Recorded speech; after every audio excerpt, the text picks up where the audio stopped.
nyata bagi kami. Ketika kami terbangun dari tidur kami, itu adalah mujizat bagi kami di pagi hari yang indah ini. Terima kasih Bapak. Kami bersyukur, kami boleh memuji, kami boleh menyembah, kami boleh meninggikan nama. Biarlah apa yang sudah kami lakukan ya Tuhan menyenangkan hati bahkan menjadi dupa harum di hadapannya. Dan bila beberapa menit kami ke depan untuk mendengarkan firman-Mu, kami tetap mengundang Engkau untuk bertahta berdaulat di hati, di pikiran kami, bahkan menarik kami fokus kepada firman-Mu. Dan Roh Kudus-Mu sebagai Maha Guru mengajar setiap kami, mengurapi kami, sehingga kami semakin mengerti siapa sesungguhnya Allah yang kami sembah, Allah yang dahsyat, Allah yang luar biasa. Terima kasih Bapak. Bila ada kuasa sejahat yang mencoba mengganggu hati, pikiran, pendengaran, pemahaman, pengertian, konsentrasi kami bersepakat, kami menolak itu semua dalam nama Yesus. Kami hanya mengundang kuasa Roh Kudus-Mu berkarya di tempat ini, terutama di hati setiap kami. Dalam nama Yesus kami berdoa, mengucap syukur. Mari yang siap ditaburi firman Tuhan kita sambut dengan berkata amin. Silakan Bapak duduk. Shalom.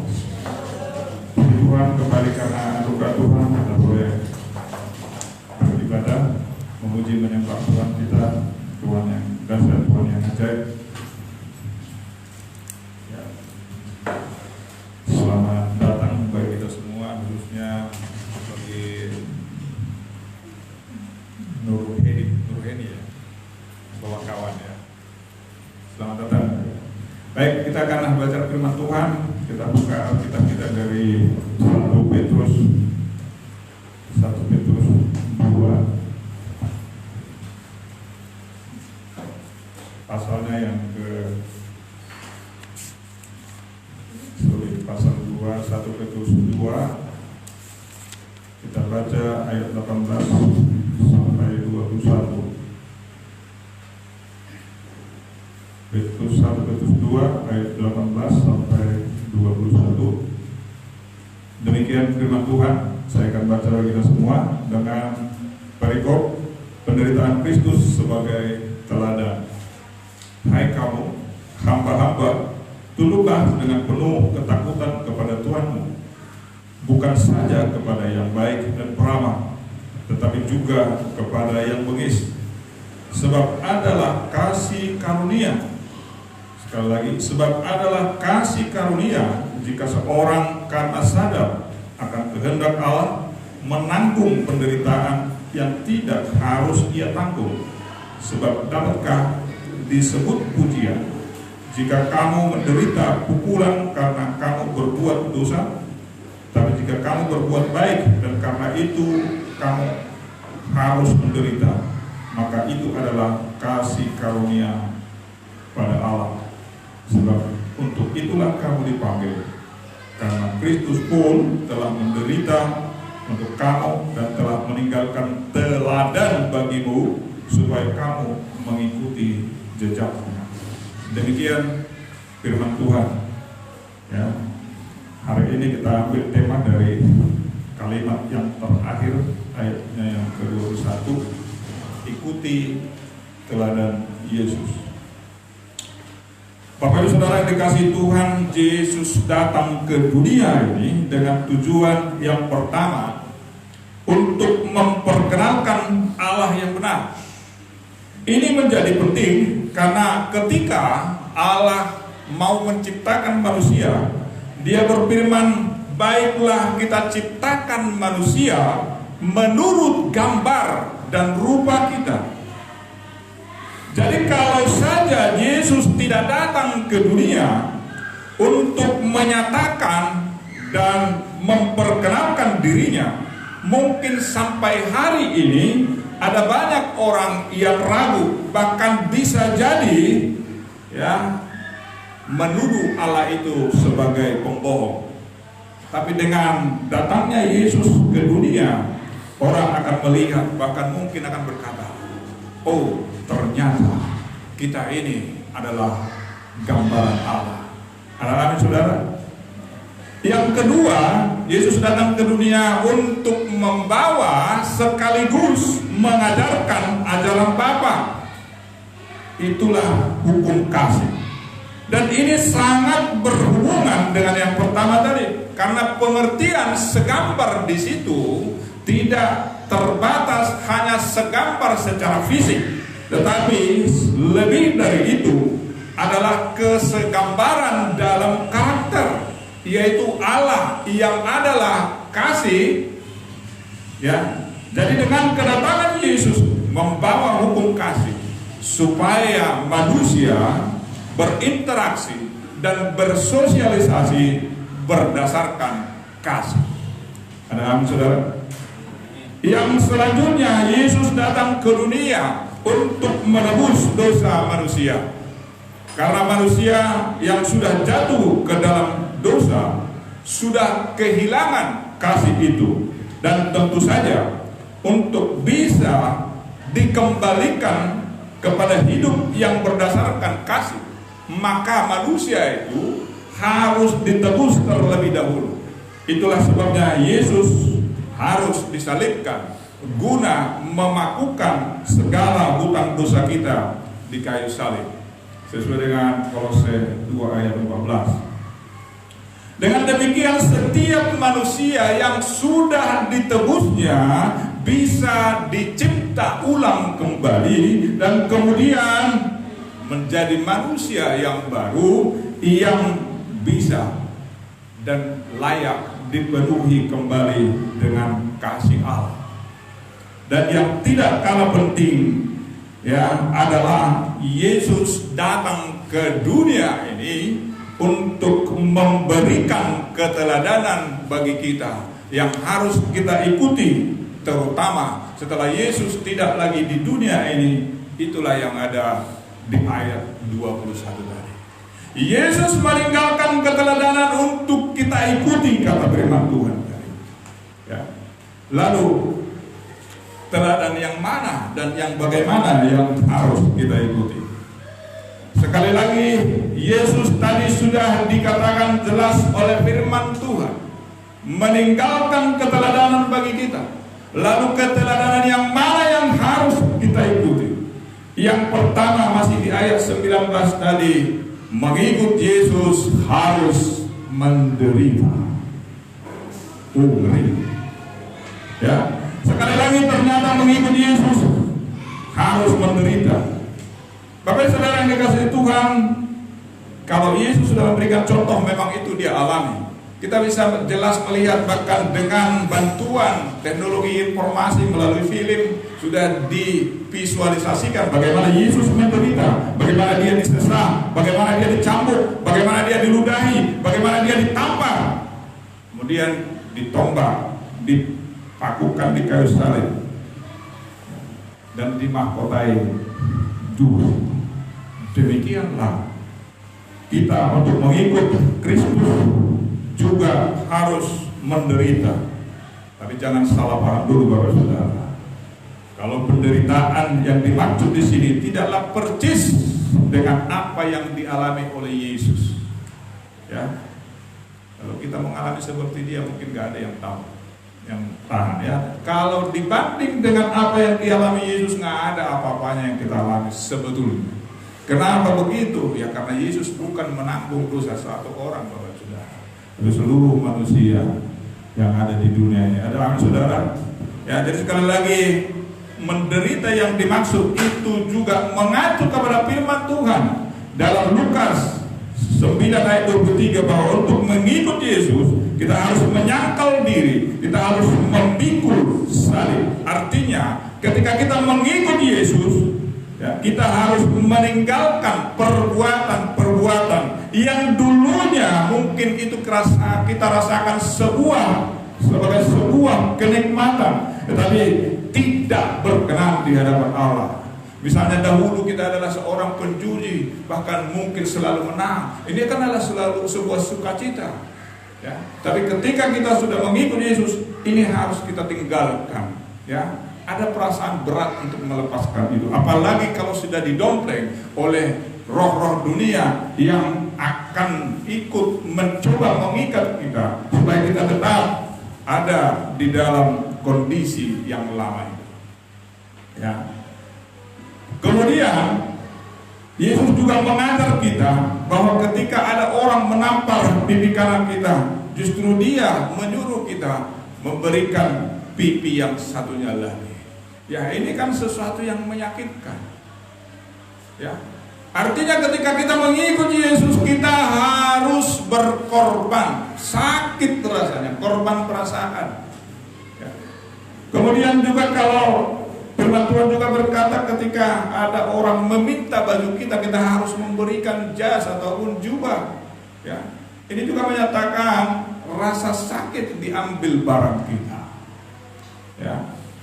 Bahwa mengikut Tuhan itu juga harus korban mandiri, Bapak Saudara. Kemudian juga ketika ada orang mengajak kita berjalan 1 mil, Yesus justru menyuruh kita berjalan 2 mil. Ini juga adalah sebuah derita.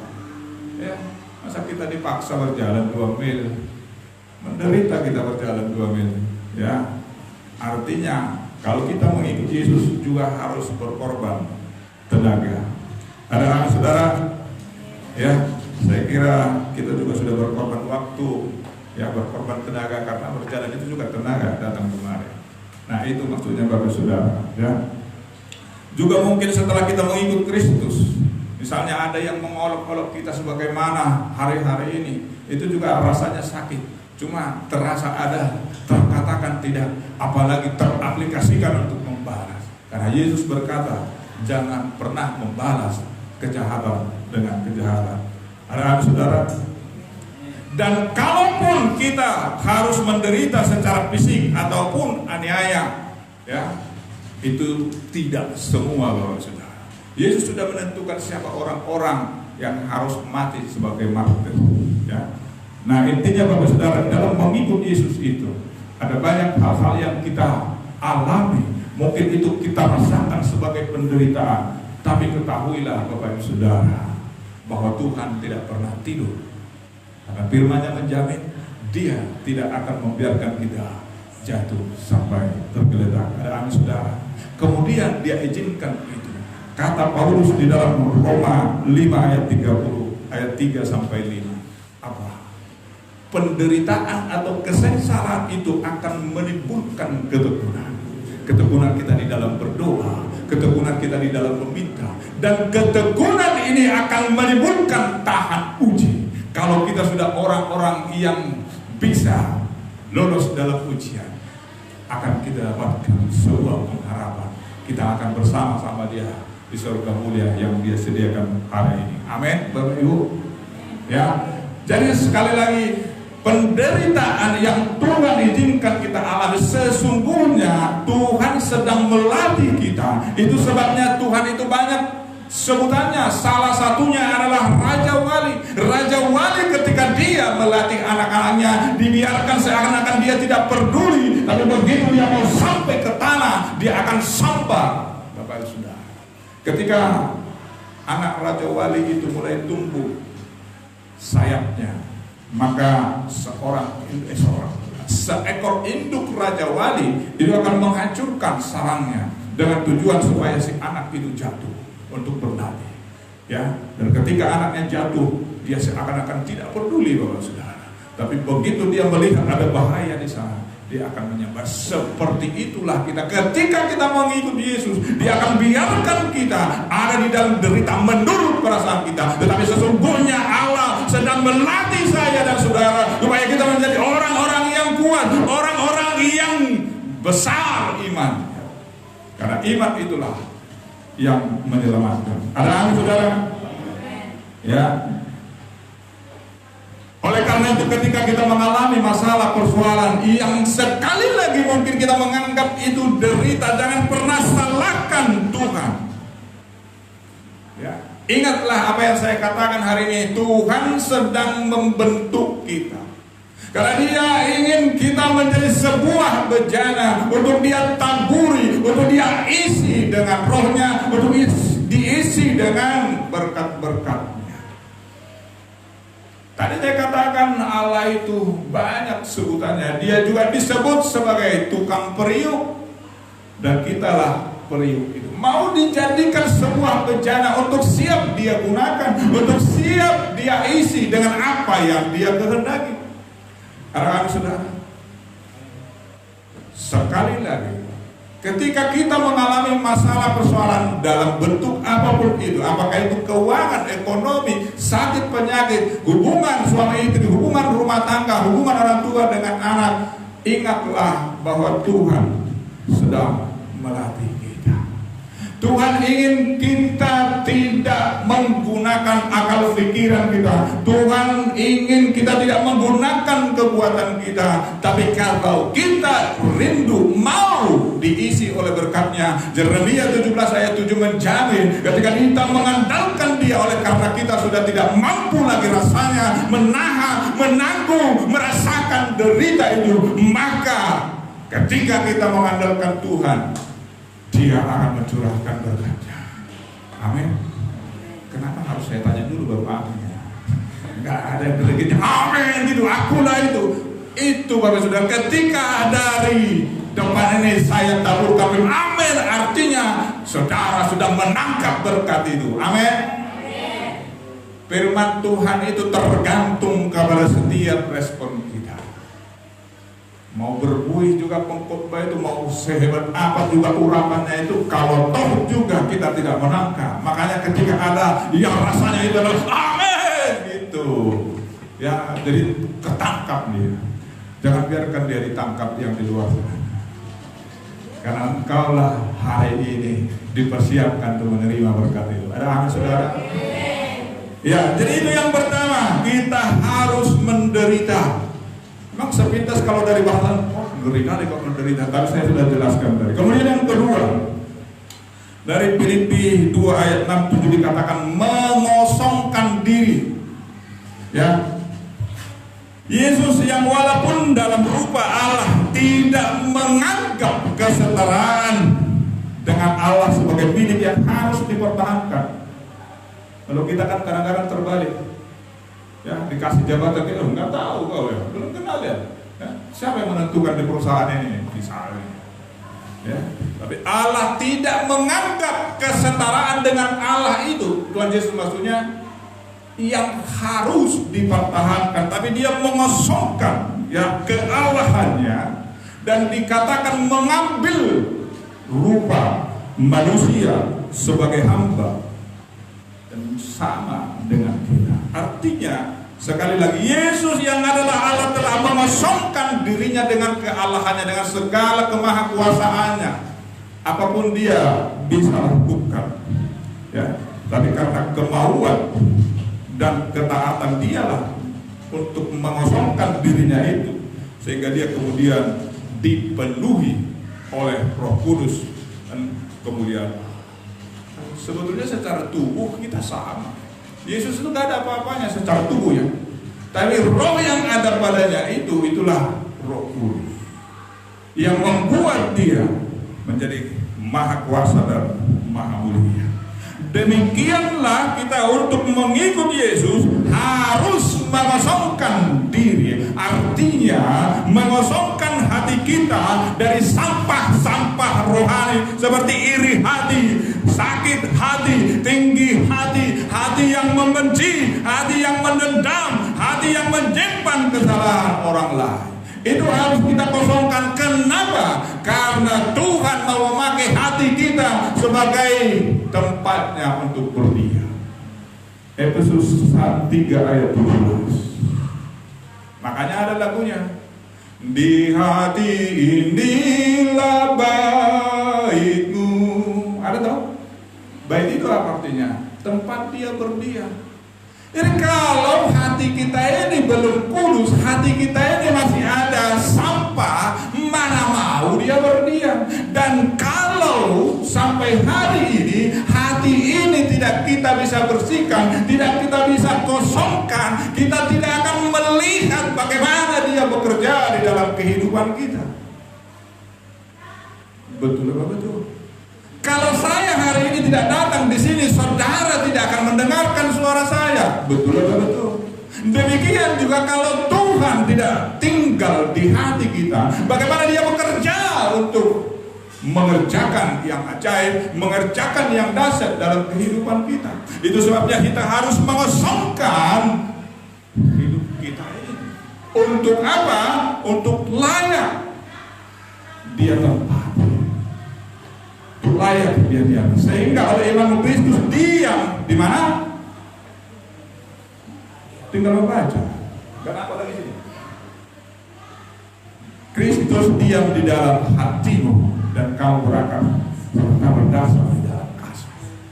Katakan, Kristus diam dalam hatiku. Kristus diam dalam hatiku. Belum dengar. Kristus diam dalam hatiku. Mantap. Ya, amin kan. Sekali lagi, bagaimana dia berkarya kalau dia tidak ada di dalam hati kita? Ya.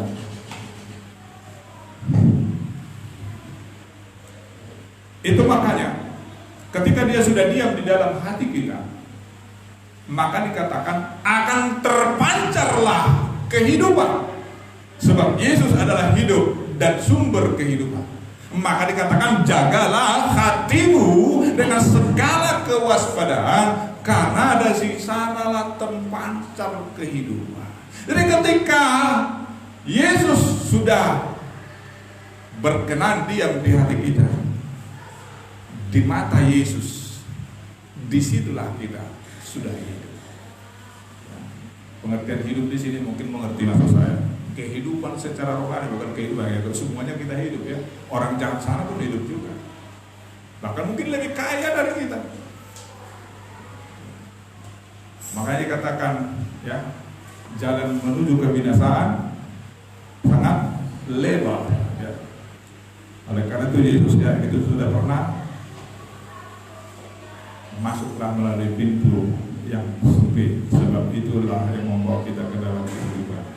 Jadi selama kita belum mampu mengosongkan diri, sekali lagi kita tidak akan melihat Allah bisa mengerjakan sesuatu dalam kehidupan kita. Sekali lagi Bapak Saudara, jangan pernah salahkan Allah ketika kita tidak melihat doa kita tidak dijawab. Tapi kita harus mengintrospeksi diri kita, apalagi ya yang masih ada di sini. Haleluya. Ya, harus begitu Bapak Saudara. Ya sama dengan ketika kita sekolah, kok saya tidak bisa menjawab ujian, ya apa yang materi apa yang bisa saya belum kuasai. Ya, kalau kita sudah paham di situ, oh ini ternyata ya harus saya tuntaskan, kita tuntaskan di situ. Demikianlah kalau Allah juga belum kita lihat bagaimana Dia melakukan karyanya di dalam kehidupan kita, apa yang tidak beres. Itu yang kedua Bapak Saudara. Yang ketiga, yang ditinggalkan Yesus untuk kita teladani, merendahkan diri. Ya, masih di ayat itu tadi. Yesus yang adalah raja di atas segala raja, yang maha mulia, maha kuasa, tetapi datang ke dunia dengan merendahkan diri, termasuk juga merendahkan hatinya. Dan sejak kelahirannya pun itu sudah ditunjukkannya sebetulnya dengan Dia tidak lahir di istana, tidak lahir di hotel berbintang. Berapa paling tinggi bintang hotel? 5 ya? 6. Tapi dia di kandang domba. Ya. Dilanjutkan lagi dengan Dia sendiri yang berkata bahwa anak manusia itu datang bukan untuk dilayani, tetapi melayani. Dan Dia buktikan itu. Dengan apa? Bayangkan Dia adalah yang maha mulia, raja di atas segala raja, tapi harus Dia membasuh kaki dari murid-muridnya. Kita bayangkan kaki kita ya Bapak Saudara. Kadang-kadang di kuku kita itu adalah yang mungkin yang bau lah kalau keringatan dan lain sebagainya. Mungkin kalau kami di sekolah itu anak-anak itu buka sepatunya, aromanya mas, aduh, bisa pingsan gitu. Ya. Ya, karena kebetulan kantor kami dibuat kalau masuk wajib buka sepatu. Kalau ada anak-anak masuk ke dalam langsung terasa. Ya, makanya pernah ada kesurupan. Ya, karena bolak-balik seperti itu. Ya, jadi ada kesana ini mungkin dibuat-buat. Sini buka. Tuh, ambil dulu kaos kaki yang paling bau, peras, baru kasih minum, langsung sadar banget. Jadi kesannya dibuat-buat. Ya, nggak tahu lah, pokoknya itu yang terjadi. Itu pengalaman dulu gitu ya. Jadi ya itu Tuhan buktikan. Ya, kenapa sampai ke sana tadi? Itu artinya bayangkan dia yang maha mulia, tapi dia mampu melakukan. Kenapa? Karena memang dia mau merendahkan diri. Ya. Makanya dikatakan di dalam Ibrani 2 ayat 7, dia dibuat lebih rendah dari malaikat-malaikat dalam waktu yang singkat. Tapi karena kemauan dialah di dalam merendahkan diri itu, sehingga dia dipermuliakan, bahkan kepadanya dikaruniakan nama di atas segala nama. Dalam Filipi 2 ayatnya yang ke-9. Di Tuhan memberikan keteladanan bagi kita untuk kita ikuti, untuk kita merendahkan diri, merendahkan hati satu dengan yang lain. Tidak ada yang merasa lebih hebat, tidak ada yang merasa lebih benar. Ya, saya sudah pernah katakan di masa pandemi ini nggak ada mau orang kaya mau orang tetap dibungkus Bapak Saudara, dimasukkan ke lubang kubur sana. Ya, sekali lagi mobilnya pun nggak pakai yang bermerek, cuma ambulans ngiung, justru nggak memenuhi syarat kalau dibawa Alphard, kalau dibawa apalah mobil yang lebih mahal daripada itu.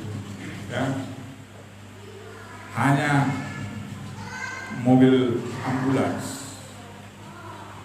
Dan kalau sistem orang Batak, jangankan 10, satu kerbau nggak bisa dipotong lagi. Itu bikin adanya. Kenapa? Halo, mana si Adonam ini? Kenapa? Ini langsung ke rumah sakit, langsung ke kuburan kan? Udah tahu kita itu kodenya. Berarti nggak ada apa-apanya lagi, sudah. Nggak ada yang perlu kita sombongkan, nggak ada yang perlu kita anggarkan. Ya, jangankan tubuh kita yang kita makan itu pun tanahnya sebetulnya. Ya, saya sudah pernah katakan, nanti taruh tanah taruh nasi di tanah itu jadi apa besoknya? Taruh daging besok di atas tanah itu jadi apa? Tanah juga. Hanya sebentar aja ya. Begitu kita masukkan dalam mulut ini, ya, kita biarin di sana, kita tidak masukkan, tanah juga. Kita keluarkan juga jadi tanah. Ya. Jadi kalaupun ada orang bisa, saya makan di Amerika, tak makan apa yang paling mahal di situ, tetap juga itu jadi tanah. Ya, jadi nggak ada yang perlu disombongkan. Dan ketahuilah hukum alam juga berlaku. Air itu akan mengalir ke tempat yang rendah. Yang namanya mengalir tetap kepada yang rendah. Kalau berkat Tuhan mau mengalir di dalam kehidupan kita, mari kita merendahkan hati di hadapan Tuhan, termasuk kepada satu dengan yang lain. Makanya ada firman Tuhan, terlebih dahululah memberikan hormat kepada yang lain. Kalau kita kadang-kadang terbalik, kalau di sini tidak ada, di sana maksudnya. Ya, kita kepingin dihormati dulu. Padahal Yesus sudah sangat jelas berkata, apa yang hendak dilakukan orang kepadamu, lakukan. Artinya, lakukan pertama sekali. Seperti kemarin saya katakan, kalau kita menolong si A, jangan pernah berharap si A akan membayar itu kepada kita. Tapi Tuhan akan melebarkan sayap-sayapnya untuk menunjukkan bahwa Dia yang akan membalasnya. Sekali lagi ketika kita memberi kepada orang, justru sesungguhnya kita memiutangi Tuhan. Nah, itu adalah firman. Ya. Apalagi kalau kita ingat minggu yang lalu, apa yang kamu lakukan terhadap yang paling hina ini adalah yang kamu lakukan terhadap saya. Karena itu kalau kita menerima berkat dalam bentuk apapun itu, berkatilah juga orang yang lain. Termasuk roti hidup yang sedang kita nikmati saat ini, bagikan kepada orang yang lain. Dan itu adalah amanat agungnya Tuhan Yesus. Pergilah, jadikanlah semua bangsa murid, ya, dan baptislah mereka dalam nama Bapa, Anak dan Roh Kudus. Ya. Sekali lagi Bapak Saudara, orang yang congkak itu sangat ditentang oleh Yesus dalam 1 Petrus 5 ayatnya yang ke-5. Kemudian orang yang rendah hati akan mewarisi negeri. Mazmur 37 ayat 11 Kemudian di Amsal banyak Bapak Saudara, ganjaran kerendahan hati dan takut akan Tuhan adalah kekayaan, kehormatan, dan kehidupan.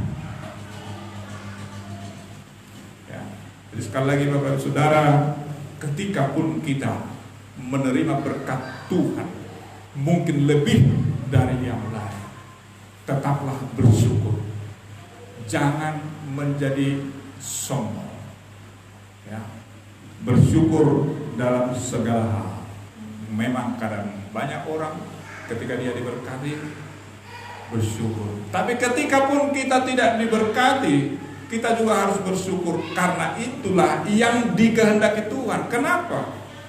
Karena Tuhan tidak ingin melihat yang normal-normal saja. Dia ingin melihat yang di luar kenormalan. Ketika kita mengalami derita tadi, tapi kita mampu bersyukur, Tuhan itu akan luar biasa. Oh, ini beda ya. Dia sudah tidak makan 3 hari, tapi masih mampu dia bersyukur. Langsung dipanggil, Malaikat sini, buka gudang bulog, itu antarkan saya. Ya. Bapak Saudara, kesetiaan juga perlu. Ketika di sini mungkin ada banyak malaikat, ya, udah tercatat ini, yang selalu duduk di sana itu, ya, ini yang selalu duduk dekat kipas itu, setia saya lihat, dipanggil malaikat. Tiba-tiba besok nggak ada di situ dia, ya kan? Besok si Raymond di sana. Tapi karena sudah dikeluarkan dari gudang, nggak dibalikan lagi. Barang yang sudah dikeluarkan nggak bisa dikembalikan katanya. Akhirnya si Raymond yang dapat berkah. Makanya setialah Anda datang berkat Tuhan. Ada sudah. Ya, begitu. Jadi kemudian Bapak Saudara, hal yang kita harus teladani yang ditinggalkan oleh Yesus yang keempat adalah mati. Ngeri ya, dengar mati ya. Yesus merendahkan diri dan taat sampai mati. Demikian juga dengan kita harus meneladani Yesus, dan juga kita harus bersedia mati. Tetapi jangan salah paham dulu. Mati di sini bukan berarti kita mati seperti yang dialami Yesus, tetapi mematikan segala sesuatu yang duniawi, yaitu percabulan, kenajisan, hawa nafsu, nafsu jahat, dan juga keserakahan yang sama dengan penyembahan berhala. Karena semua itu mendatangkan murka Allah. Dalam Kolose 3 ayat 5 ke 6 ini, coba kita baca dulu sekali sama-sama.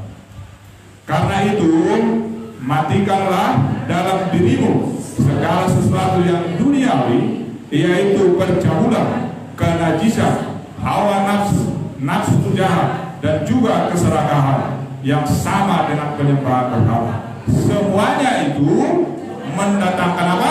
Murka Allah atas orang-orang yang durhaka. Ya, jadi kalau kita tahu itu mendatangkan murka Allah, jangan lakukan. Jadi sekali lagi Bapak Saudara, mati dalam konteks ini adalah menunjukkan pertobatan. Jadi artinya kita sudah meninggalkan perbuatan-perbuatan yang lama, meninggalkan perbuatan-perbuatan yang mengundang kemurkaan Allah. Ya. Jadi mati disetarakan dengan bertobat. Sekali lagi, mati di sini disetarakan dengan bertobat, mematikan segala keinginan daging, mematikan segala keinginan dunia. Ya, sekarang Roh itu sedang bekerja. Mari introspeksi kita masing-masing. Dari list ini, adakah itu masih kita miliki?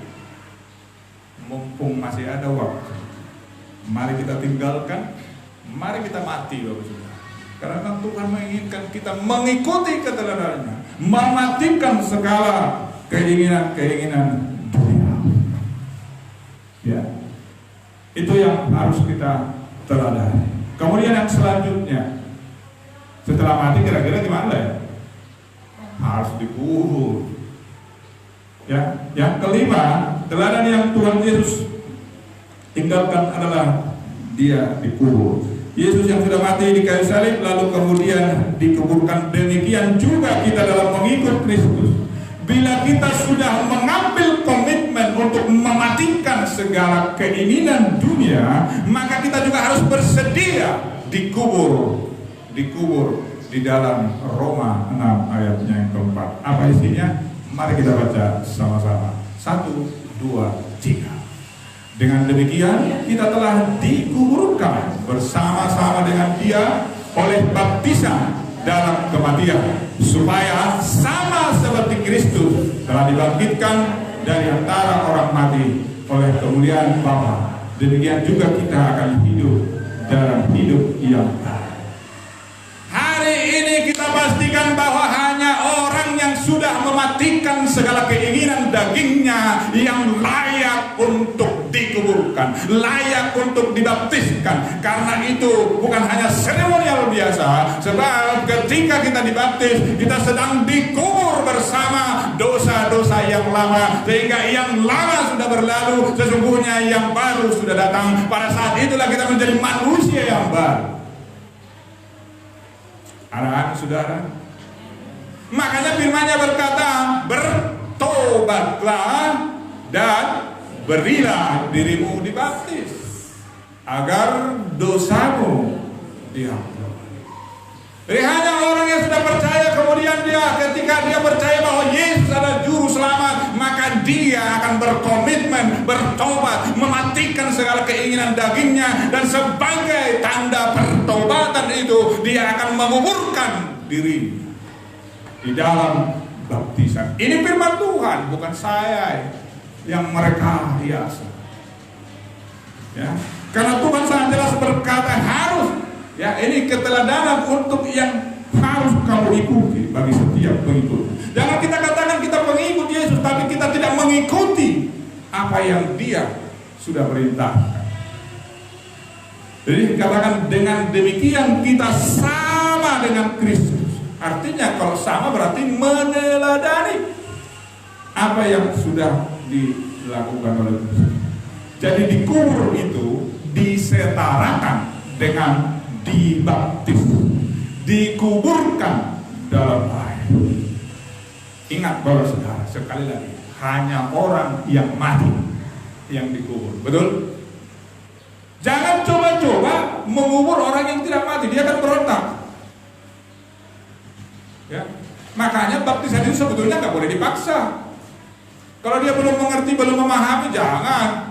Tapi ketika dia sudah paham bahwa itu adalah keteladanan yang ditinggalkan oleh Yesus harus diikuti. Oh, ini aku siap mematikan segala keinginan daging, maka dimeteraikanlah dengan dikuburkan.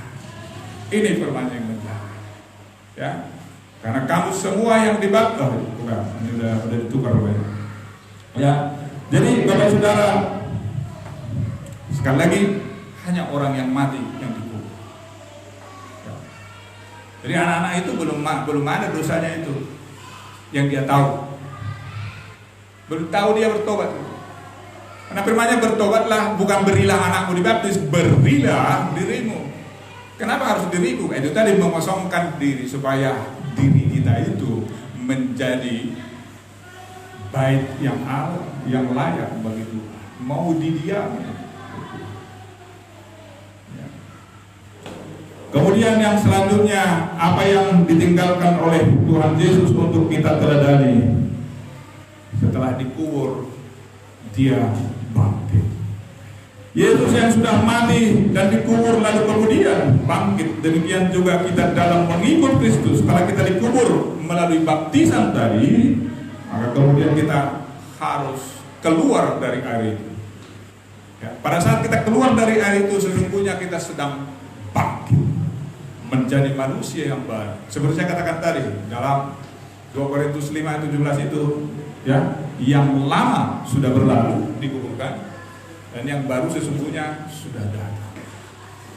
Ya, jadi siapa yang ada di dalam Yesus adalah ciptaan baru, yang lama sudah berlalu dan sesungguhnya yang baru sudah datang. Jadi setelah kita keluar dari air, setelah kita dibaptis, di dalam Galatia 3 ayat 27 tambah 29 dikatakan kita mengenakan Kristus, menjadi milik Kristus. Yang sekaligus juga kita sudah dimeteraikan menjadi keturunan Abraham yang juga berhak menerima janji-janji Allah.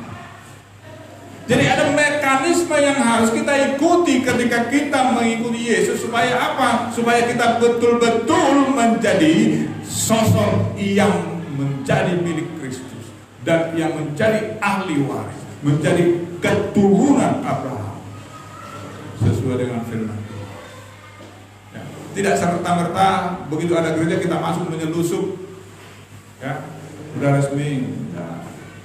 Ada keteladanan yang Tuhan Yesus tinggalkan untuk kita ikuti kalau kita mau sampai ke tujuan Yesus tadi, ya. Tujuan akhir dari apa yang dia lakukan, mulai dia memperkenalkan diri tadi, kemudian membawa hukum kasih, kemudian menebus dosa manusia dan meninggalkan keteladanan, sampai akhirnya nanti kita melakukan yang terakhir adalah apa? Naik ke surga. Yesus yang sudah bangkit, maka pada hari yang ke-40 dia naik ke surga. Demikianlah kita yang tetap setia mengikuti keteladanan Yesus akan naik atau terangkat bersama-sama, ya, dan bertemu di awan-awan menyongsong Tuhan di angkasa. Demikianlah kita akan bersama-sama dengan Tuhan Yesus selama-lamanya. Ada amin, saudara? Ya. Ketika kita tadi sudah mati, kemudian kita bangkit, ya. Kemudian yang terakhir sebelum Yesus, apa namanya, kita tidak lihat, dialah naik ke surga. Akhirnya pun kita nanti juga akan naik. Kita akan naik, gereja Tuhan akan naik, akan diangkat, Yesus turun dari surga, kita bertemu di udara. Makanya ada pujian berkata, ada pertemuan di udara, pertemuan yang manis. Saya rindu bertemu di sana, jauh di udara. Nyanyian yang terdengar, yang didengar adalah kegirangan dan anak Allah yang memimpin kita pertemuan di udara. Jadi Bapak Saudara, sekali lagi, dari apa yang sudah ditinggalkan Tuhan Yesus, saya kira tidak ada yang terlalu sulit untuk kita lakukan. Dan kalaupun itu kita anggap sulit, Tuhan Yesus bukannya yang tinggal diam. Dia akan serta-merta menolong kita.